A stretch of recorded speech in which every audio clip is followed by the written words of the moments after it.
আজকে আমি আপনাদের জন্য নিয়ে আসলাম মাত্র ১০ মিনিটের তৈরি ভাইরাল পরোটা বার্গার। ভাইরাল এই পরোটা বার্গার তৈরি করতে অনেক ঝামেলার মনে হয়, তবে আজকে আমি একদম ১০ মিনিটে তৈরি করে দেখিয়ে দিব। আসসালামু আলাইকুম everyone, welcome to Mehnuz mom's kitchen.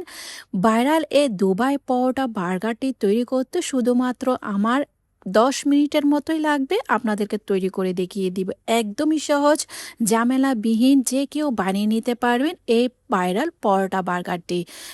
তার জন্য আমার লাগছে এখানে ১০০ গ্রাম মুরগির বুকের মাংস। মুরগির বুকের মাংসটাকে আমি ছোট ছোট টুকরা করে নিলাম, কেন কি আমি একটা ব্লেন্ডার জারে দিয়ে পেস্ট করে নিব। তার জন্য আপনাদের হাতের কাছে যদি ব্লেন্ডার জার না থাকে তাহলে আপনারা ছুরির সাহায্যে কিমা করে নিতে পারেন। আমি ব্লেন্ডার জারের পালস মোডটা দিয়ে ১ থেকে ২ সেকেন্ডের মতো পালস মোড দিয়ে হালকা একটু তেঁতলে নিয়েছি। দেখতে পাচ্ছেন আমি একদম ম্যাশ করিনি, হালকা একটু ম্যাশ করে নিয়েছি।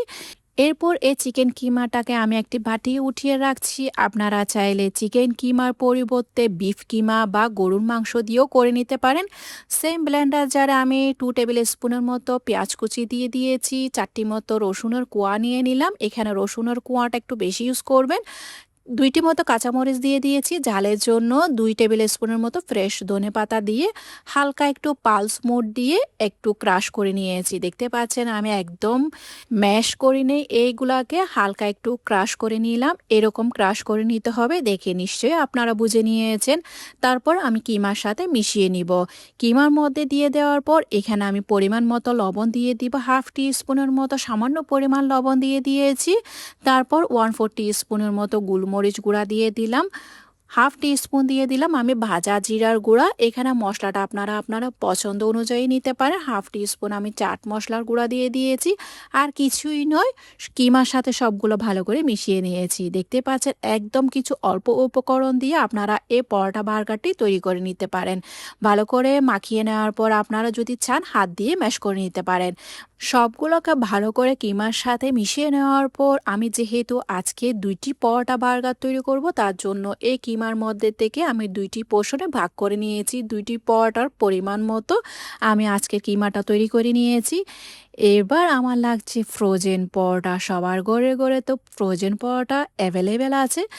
ডিপ ফ্রিজ থেকে বের করার সাথে সাথে আমি একটি ফ্রোজেন পরোটা নিয়ে নিলাম। তার উপর দিয়ে আমি অর্ধেকটা পরিমাণ চিকেনের পুর বা চিকেনের কিমাটা দিয়ে দিয়েছি। আমি আপনাদেরকে বলেছিলাম আমি 2টি পরোটা তৈরি করব। প্রথমে আমি একটি পরোটা বার্গার তৈরি করছি, তার জন্য চিকেন কিমাটা একদম পাতলা করে পরোটার উপর দিয়ে লাগিয়ে নেবেন, একদম সমান ভাগে পাতলা করে দিয়ে দিবেন। তারপর উপর দিয়ে একদম ভরপুর মজারেলা চিজ দিয়ে দিয়েছি। আপনাদের হাতের কাছে যদি মজারেলা চিজ না থাকে তাহলে আপনারা স্লাইস চিজটাও ইউজ করতে পারেন। এবার উপর দিয়ে আরেকটি পরোটা দিয়ে কভার করে দিয়েছি। হয়ে গিয়েছে না পরোটা বার্গার? এভাবে করে সহজে তৈরি করে নিতে পারবেন। আচ্ছা, পরোটা বার্গারটি আমি সেট করতে করতে আপনাদের কাছে আমার একটাই রিকোয়েস্ট, আমার রেসিপি যদি আপনাদের কাছে ভালো লেগে থাকে তাহলে ফ্রেন্ডস অ্যান্ড ফ্যামিলির সাথে অবশ্যই শেয়ার করবেন। লাইক কমেন্ট সাবস্ক্রাইব করতে একদমই ভুলবেন না। আর আমার ফেসবুক পেজটাকে ফলো করে দিয়ে যাবেন। পরোটা দুইটাকে আমি ভালো করে সেট করে নেওয়ার পর এবার আস্তে আলতো হাতে আমি ফ্রাই প্যানের উপর বসিয়ে দিয়েছি। এবার শুধু কি করতে হবে, চুলার আঁচ একদম ধিমি রেখে লো আঁচে রেখে ধৈর্য সহকারে সময়টা নিয়ে আপনার পরোটাগুলোকে বেজে উঠাবেন। উল্টে পাল্টে ভালো করে খেয়াল রাখবেন, পরোটাগুলো ভাজার সময় কভার করে দিবেন। যেহেতু আমরা এখানে কাঁচা মুরগির কিমা ইউজ করেছি, তার জন্য মুরগির কিমাটা ভেতর পর্যন্ত সেদ্ধ হওয়ার জন্য চুলার আঁচ লো করে দিয়ে ঢাকনা দিয়ে উল্টে পাল্টে পরোটাটা আপনারা তৈরি করে নেবেন। ফ্রোজেন পরোটা দিয়ে 10 মিনিটে এই পরোটা বার্গারটি তৈরি করার সময় খেয়াল রাখবেন চুলার আঁচ লো করে দিবেন। একদম সময় নিয়ে পরোটাগুলোকে উল্টে পাল্টে ভেজে নেবেন।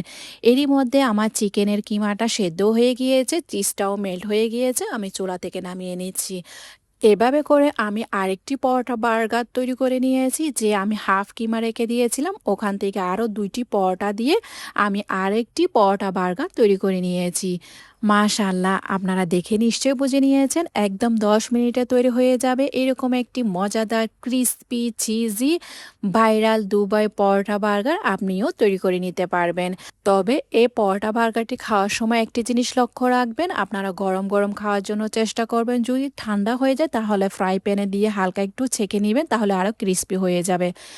আজকে তাহলে এ পর্যন্ত, দেখা হচ্ছে নতুন আরেকটি রেসিপি নিয়ে। সে পর্যন্ত ভালো থাকবেন, সুস্থ থাকবেন, আমার জন্য দোয়া করবেন।